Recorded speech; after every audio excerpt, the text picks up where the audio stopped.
señor presidente de la Asamblea.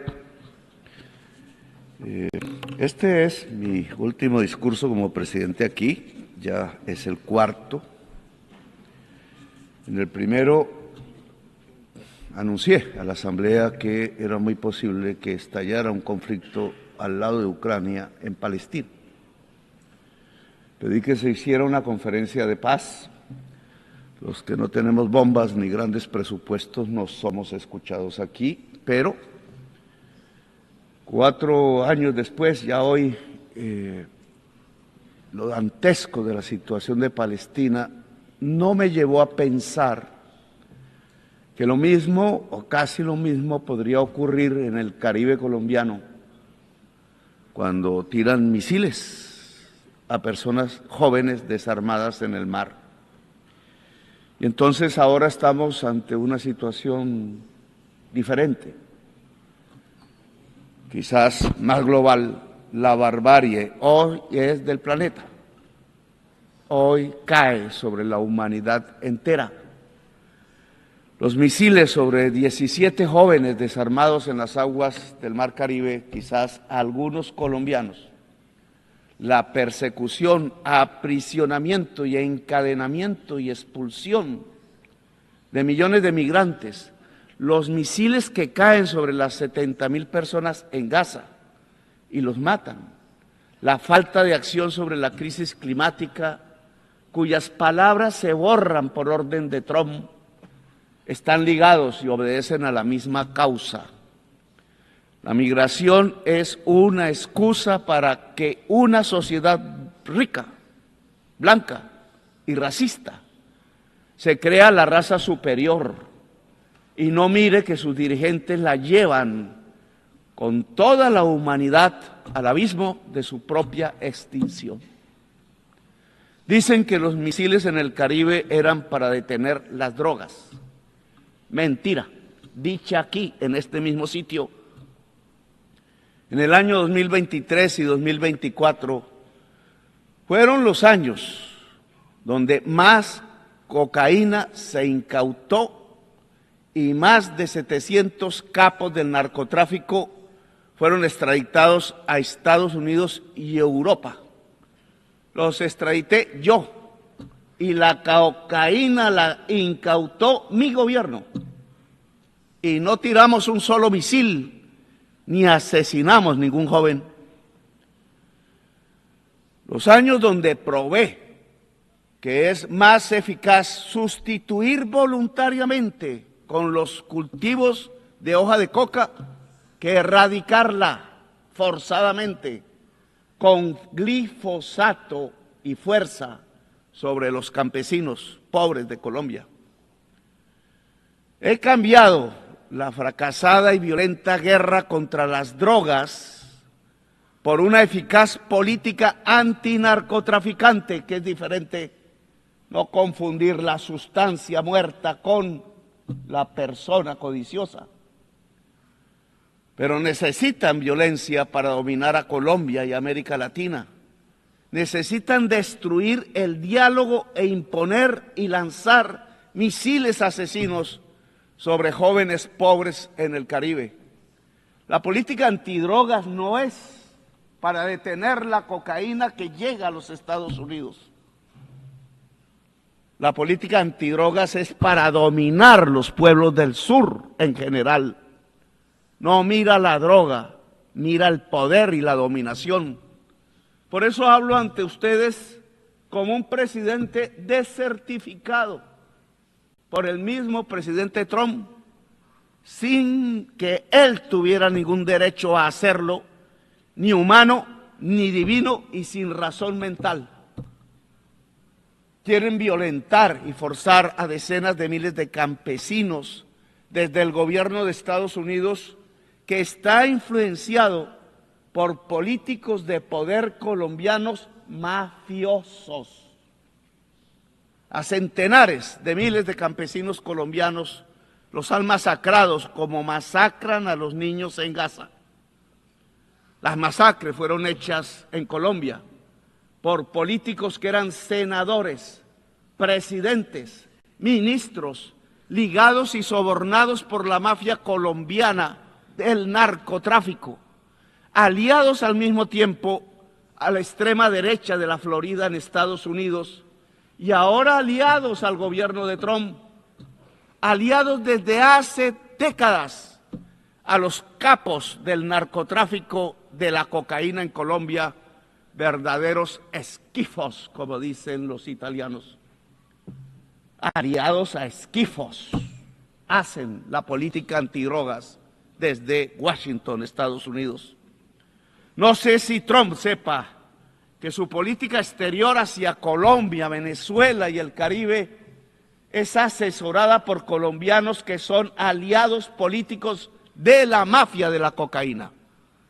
Yo mismo denuncié con nombre propio a estos políticos del paramilitarismo narcotraficante, con nombre propio por una década en el Congreso de la República siendo senador, y me quisieron matar muchas veces por ello, y quisieran que no fuera presidente y me callara y me silenciara, y ahora quieren que no continúe un nuevo gobierno progresista, y por eso me desertifican casi que personalmente y calumnian a Colombia. En Colombia se ha incautado la más alta cantidad de cocaína de toda la historia del mundo y lo hizo este gobierno y me desertifican. En Colombia hemos logrado detener el crecimiento de la tasa de crecimiento de los cultivos de hoja de coca, que venía de 43% anual en el gobierno de Duque y lo he bajado en este año a 3%, y no desertificaron a Duque, que tenía un financiador narcotraficante en su campaña, y sí a Petro, porque dice cosas y verdades. Luego, la política antidrogas no es para la salud pública de la sociedad, sino para la política del poder. No quieren que se haga luz en la América Latina y llegue de nuevo la hora de los pueblos. Los jóvenes asesinados con misiles en el Caribe no eran del Tren de Aragua, que nadie quizás conozca aquí su nombre, ni de Hamas. Eran caribeños, posiblemente colombianos, y si fueron colombianos, con el perdón de quienes dominan las Naciones Unidas, debe abrirse proceso penal contra esos funcionarios que son de los Estados Unidos. Así se incluye el funcionario mayor que dio la orden, el presidente Trump, que permitió los disparos de los misiles contra los jóvenes que simplemente querían escapar de la pobreza. Jóvenes en una lancha, si tuvieran un cargamento ilícito, no eran narcotraficantes, eran simples jóvenes pobres de la América Latina que no tienen otra opción. Los narcotraficantes viven en otra parte y no es en la América Latina. Trump lanza misiles sobre lanchas desarmadas de migrantes y los acusa de narcotraficantes y terroristas sin ellos tener una sola arma para defenderse, cuando los narcotraficantes viven en Nueva York, aquí mismo, a unas cuantas cuadras, y en Miami, y hacen acuerdos con la DEA, donde les permiten traficar en África, en Europa, Rusia o China, pero no en los Estados Unidos, país que detiene el crecimiento del consumo de cocaína sin rebajarlo, solo porque sus enfermos drogadictos pasaron, y son enfermos, pasaron a consumir la droga mortal de la contracultura de la humanidad en tiempos de la extinción por la crisis climática, el fentanilo. Este fentanilo se produce en el aparato industrial de los Estados Unidos, aquí, cerca de aquí, y aquí están los consumidores. Es el autoconsumo estadounidense que deriva lo peor de lo que se ha podido entender de drogas en la historia de la humanidad desde que supimos del vino, del alcohol o de la cerveza. adictos al fentanilo y a la gasolina, venenos totales de la vida en el mundo. Peor la gasolina que el fentanilo.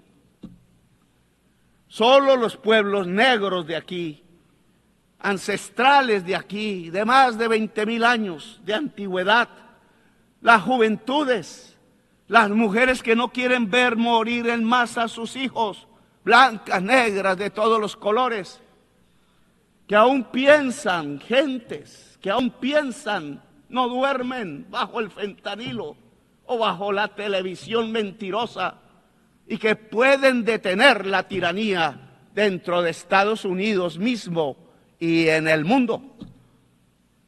Los ciudadanos que salen a las calles en California, en Nueva York, en Filadelfia, donde se tocó la campana de la libertad, a pesar de los ejércitos que manda Trump contra su propio pueblo para amedrentarlo, a los estados de las ciudadanías libres, en los mismos estados que dejan de estar unidos hoy ante la tiranía.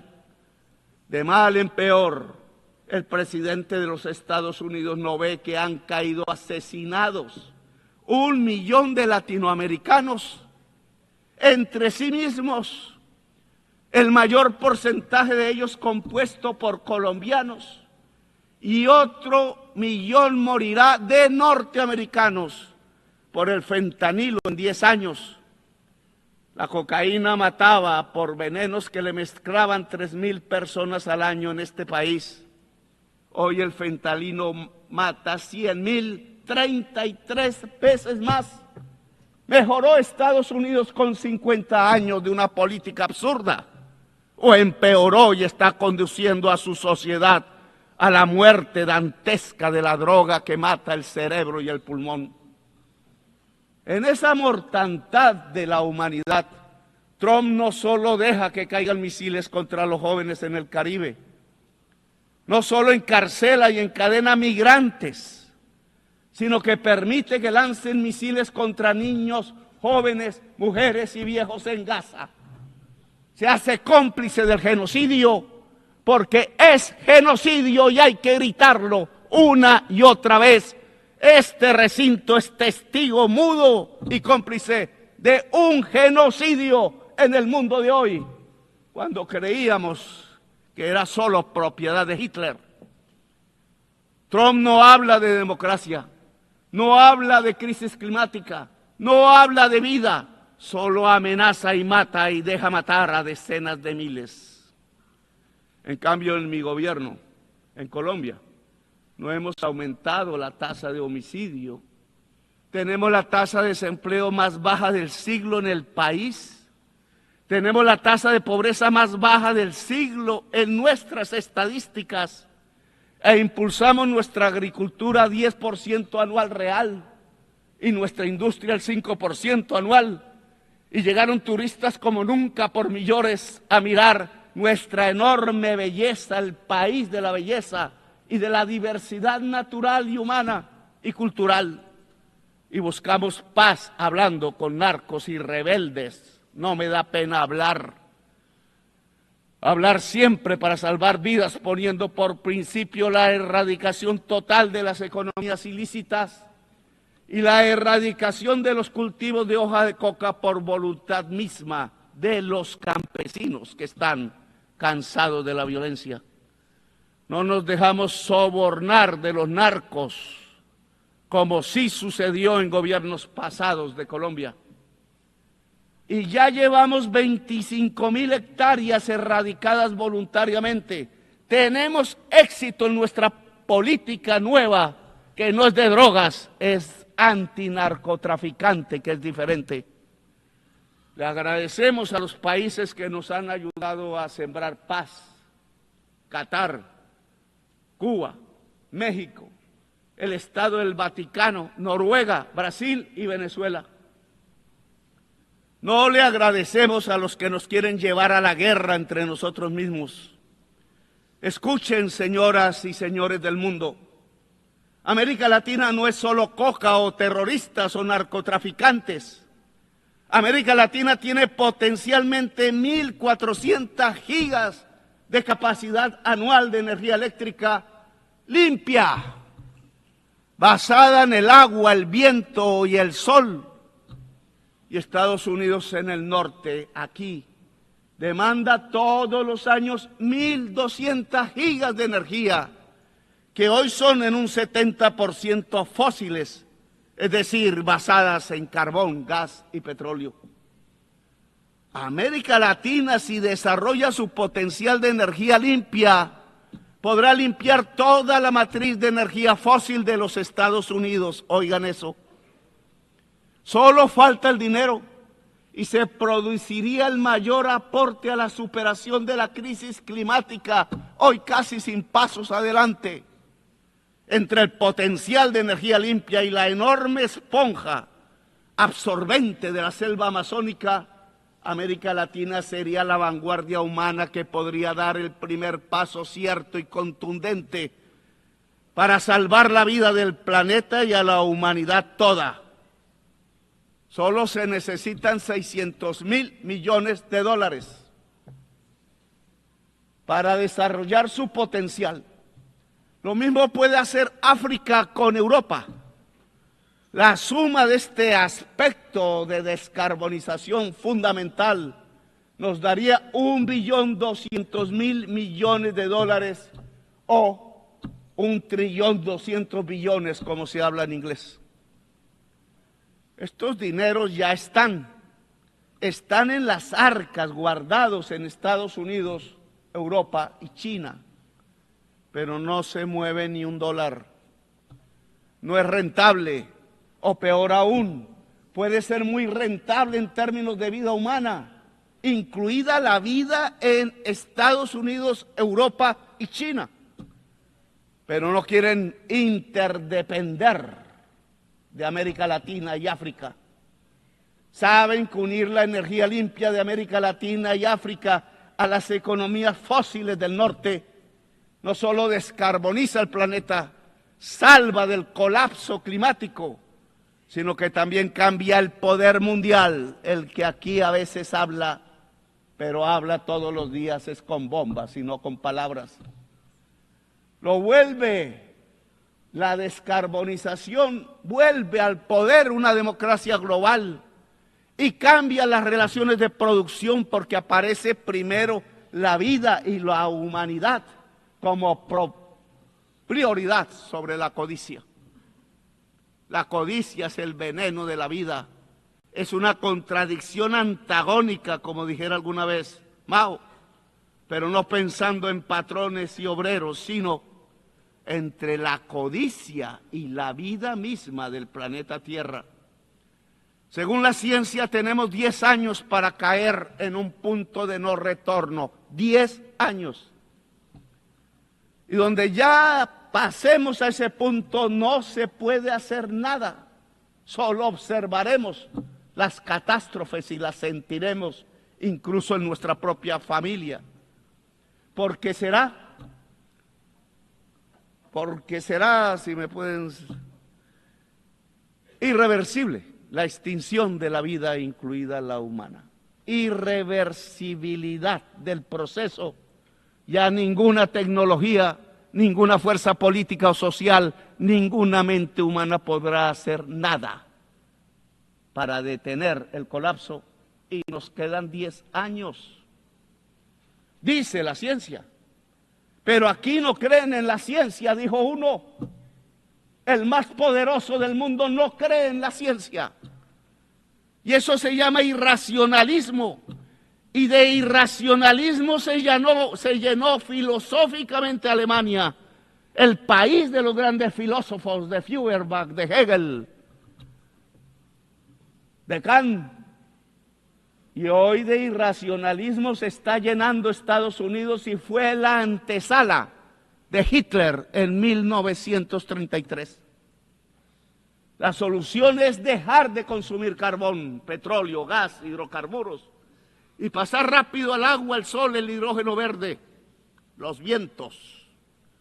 Pero la palabra descarbonización suena ahora subversiva en las conferencias de los grupos de países poderosos, el G7, el G20, y en Davos, los mega ricos. Como hace 5 siglos sonaba subversiva la palabra democracia aún aquí en Nueva York, en Cartagena, en Bogotá o en París y mucho más en Madrid. Esos dineros de los que hablo aquí, 600.000 millones de dólares, 1.200.000 millones, son en 1 o 2 ceros mayor que la cifra que prometieron los países desarrollados dar y que son limosnas. Y no cumplieron desde la COP de París porque no les interesa la descarbonización. Y es entre ceros la demasía de la cifra sobre los exiguos préstamos de la banca multilateral, que son eso, pura limosna inocua, pura ideología pensando que la rentabilidad del capital limpia la atmósfera y salva la vida. Mentiras ideológicas, fantasmagóricas, fetiches, para que no miremos arriba y no actuemos como humanidad. La crisis climática implica priorizar en todos los presupuestos públicos la inversión en descarbonización y adaptación. Necesita por completo una política financiera mundial diferente y abolir la prima del riesgo de la deuda. ¿Quién dijo que son riesgosos los países que no son riesgosos? Los países que emitan más gases de efecto invernadero como este, el segundo o primero de la Tierra. Y que sí son riesgosos los países que absorbemos el CO2 y tenemos selvas y muchos agua y absorbemos en el sur el CO2 del norte. Porque el mercado dice lo contrario, si no es porque está equivocado y va camino al abismo de la vida. Se necesita condonar deuda en los países más pobres y cambiar pagos de deuda externa por inversión en la adaptación y mitigación de la crisis climática. Sí, señores de la China y Alemania y Estados Unidos y Wall Street y París y la Bolsa de Londres, si ustedes quieren recoger los intereses de la deuda externa en nuestros países, encontrarán cementerios y muertos, y cuando vayan a recogerlo ustedes también serán cementerio y muertos. No sirve ese dinero en medio de los cadáveres. He aquí otra palabra subversiva: planificar, plan global. Se olvidó la palabra por el mercado. No se necesitaba planificar, dijeron, cuando planificar es de los seres humanos. Es anatema, tanta creencia religiosa y falsa se desató sobre el mercado. Creencia fundamentalista, pensando que llevaba el mercado a la felicidad. Dijo Walras, el suizo, economista, y el abismo, lo que lleva el mercado es no a la felicidad, sino a la muerte y el abismo, como ya lo vemos hoy. Walras estaba equivocado, el neoliberalismo estaba equivocado desde el principio y llevamos 50 años guiando a nuestros países bajo fórmulas completamente erráticas y acientíficas, y no las cambiamos. El plan debe ser vinculante a los estados nacionales, realizado en una democracia global, supervisado en su cumplimiento por el Consejo de Seguridad sin veto. Pues sepámoslo, el mercado no soluciona la crisis climática, sepámoslo de una vez, porque él mismo la produjo. Fue el capital, que es una relación humana desigual entre quien es el dueño de la máquina hambrienta de carbón y petróleo y el asalariado trabajador, hombre o mujer, que tiene que producir cada vez más cosas para que el patrón venda esas cosas hechas con la máquina del patrón que necesita cada vez más petróleo, lo que produjo la crisis climática, hacer más, vender más, ganar más, más y usar cada vez más entonces carbón, petróleo hasta nuestros días, pero no hasta la eternidad, porque ha llegado el petróleo y el carbón hasta su final, que quizás es el final del capital. Si no es del capital, será de la humanidad y de la vida entonces. El dueño del capital es un ser humano de poder y no es una cosa, no es un fetiche. Ese ser humano con su codicia, con su esclavitud total a la codicia, es el que buscará que aquí se apruebe, que se busque cada vez más petróleo, que en cada país se busque cada vez más petróleo, no importa el envenenamiento de la atmósfera con CO2, que es el envenenamiento de la vida toda del planeta. Taladrar, taladrar y taladrar, dicen sin piedad. Así que capital o vida, amigos y amigas, o codicia o vida, o barbarie o democracia local y global, o libertad o muerte, como decía Bolívar y enarbolaba esta su bandera roja, negra y también blanca. Libertad rojo, muerte negro, blanco paz posible. Es una revolución mundial de los pueblos lo que se necesita para superar positivamente la crisis climática y no dejarla llegar de crisis a colapso global.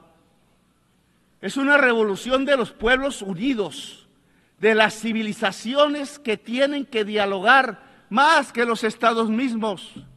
Es una revolución de la humanidad para seguir viva en el planeta y libre, quizás aliada a algunos gobiernos que quieran defender la vida. Hoy Naciones Unidas ve su crisis y la necesidad de su transformación. Aquí se reúnen estados-nación que ya no tienen poder, que por mucho que voten no se les hace caso, porque el Estado-nación ha llegado también a su decadencia y quizás final. Se inventó alguna vez hace unos siglos y ya no da más. Y ya no da más porque el mismo capital se volvió global, no estatal. El socialismo de Stalin debió de volverse global y no estatal, pero Stalin no tenía las entendederas para ello y creyó más en la tribu y condenó en Yalta una revolución mundial en España, en Italia, en Grecia y quizás hubiera sido América Latina y otros. La humanidad es el nuevo sujeto político que aparece, no el Estado-nación. Y por tanto, Naciones Unidas se tiene que volver y transformar en una humanidad unida, aunque diversa. Está apareciendo un nuevo sujeto político en la historia humana y es importante y me parece espectacular. Y es que superamos la idea del Estado-nación para convertirnos en humanidad. Pero esa humanidad, para que esté unida y sea única en la acción, tiene que tener democracia en todo el mundo. Tiene que tener diálogo permanente en medio de la diversidad. Es la diferencia lo que nos impulsa la posibilidad de una coordinación eficaz de la acción a escala mundial. Humanidad que dialoga, sí. Humanidad civil, sí. Humanidad profundamente democrática, sí.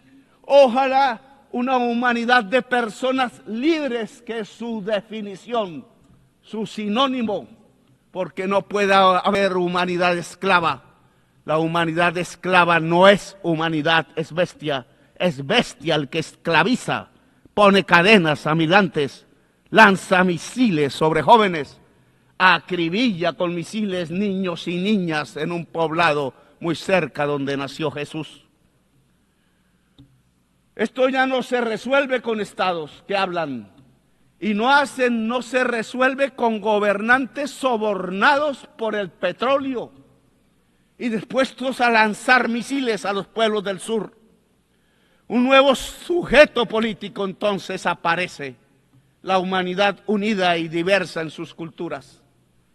Mientras el colapso se acerca y mientras las sociedades viejas y blancas de Europa y Estados Unidos siguen aplaudiendo a sus nuevos Hitlers de moda, no escuchan ni a sus jóvenes, ni a sus niños, ni a la humanidad, ni a las estrellas, ni a sus abuelos que murieron como héroes en los campos de Europa luchando de verdad contra Hitler y su idea criminal de una raza superior. Hoy hacen lo mismo que Hitler. Construyen campos de concentración para migrantes y aplauden las mayorías electorales y dicen que son de una raza inferior los migrantes y colectivizan culpas en ellos como hicieron con los judíos y los llaman terroristas e inferiores y ladrones, narcotraficantes todos, dicen. Cuando la mayoría de los narcotraficantes son rubios y de ojos azules y guardan sus enormes fortunas en los bancos más grandes del mundo y no viven en Bogotá, ni en Caracas, ni en el Caribe, ni en Gaza, sino que viven en Miami y son vecinos del presidente de los Estados Unidos y viven en Nueva York y en París y Madrid y en Dubái. Viven donde hay lujo, no pobreza. Pero los misiles los tiran donde hay pobreza y no donde hay lujo. Mentira que el Tren de Aragua es terrorista. Solo son delincuentes comunes en forma de banda, agrandados por la estúpida idea de bloquear a Venezuela y quedarse con su petróleo pesado y ya venenoso. Los migrantes no son delincuentes, no tienen que llevarlos a campos de concentración ni expulsarlos encadenados.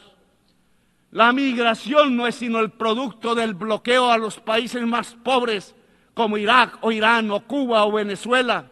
El bloqueo económico no es más que un genocidio. La migración no es sino el producto del empobrecimiento de los países más pobres por una deuda impagable y codiciosa. La migración no es más sino la consecuencia de las guerras y las invasiones por el petróleo desatadas por Estados Unidos y la Europa de la OTAN. La migración no es más sino la consecuencia de la crisis climática que transita a colapso y que deja sin agua las tierras del trópico, porque al aumentar el calor se evapora el líquido vital. La solución a la migración no es otra o muy diferente a las cadenas, a las cárceles, a los misiles. No hay raza superior, señores. No hay pueblo elegido de Dios. No lo es ni Estados Unidos ni Israel. Ignorantes fundamentalistas de extrema derecha piensan así.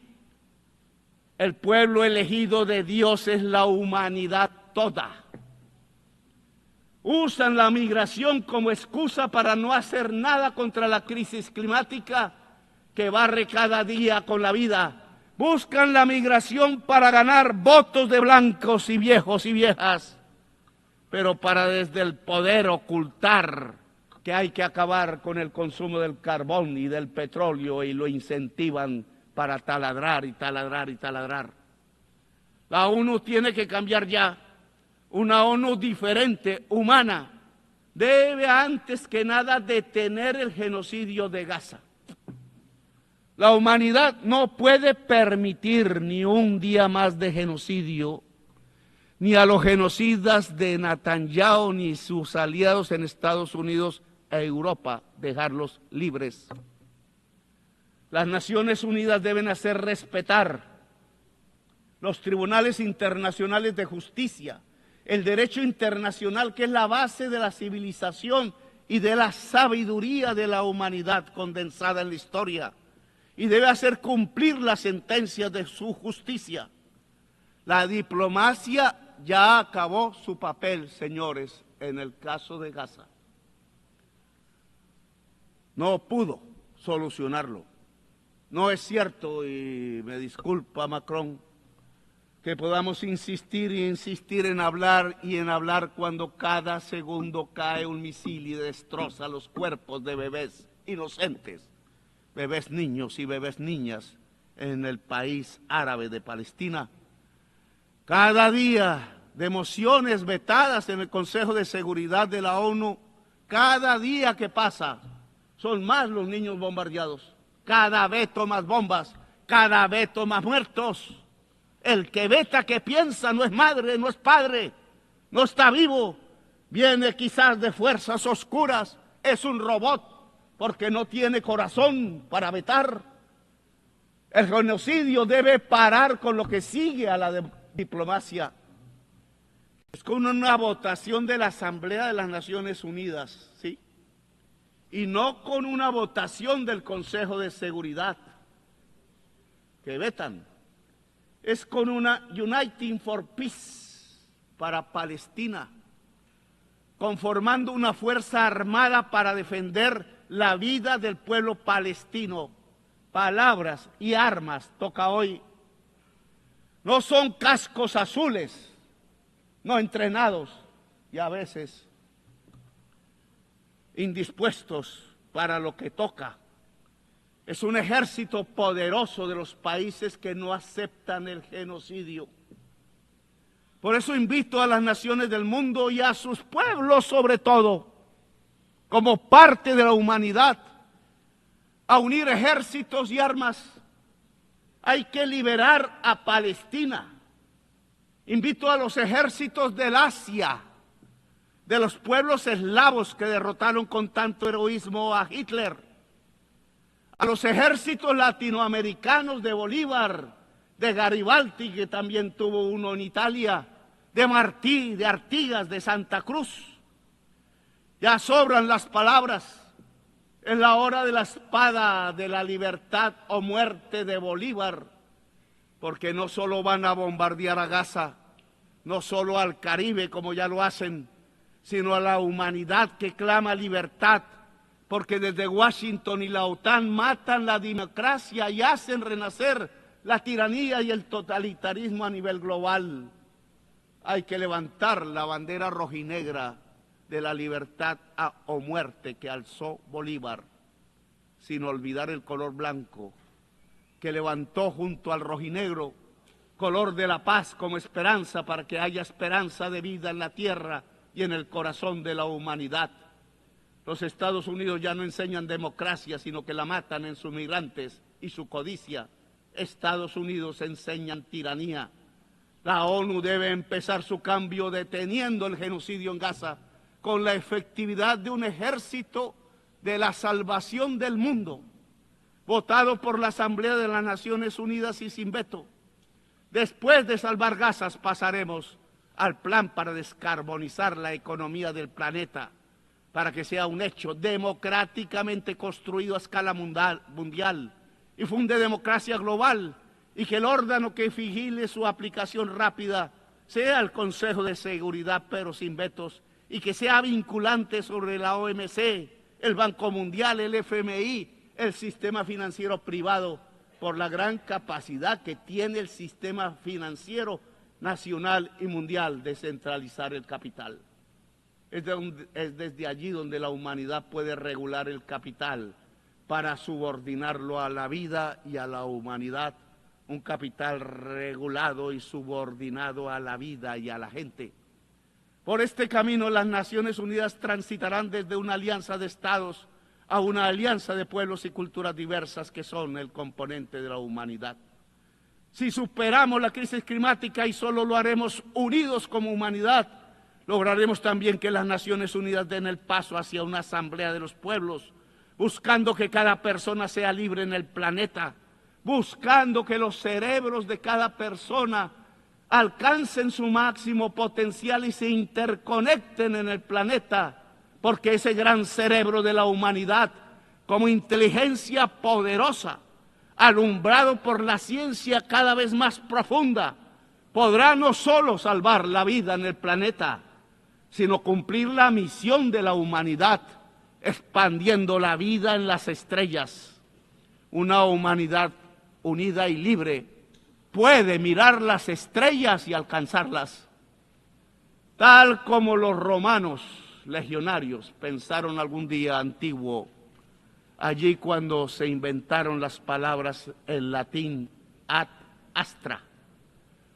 Ad astra, hasta las estrellas, siempre es la hora de la libertad o la muerte, y es real la muerte en misiles, pero también es real la libertad en el corazón humano y su capacidad de unión, de rebelión y de existencia.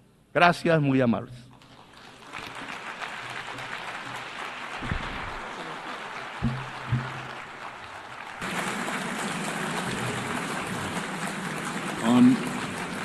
On behalf of the Assembly, En nombre de la Asamblea, doy las gracias al presidente de la República de Colombia.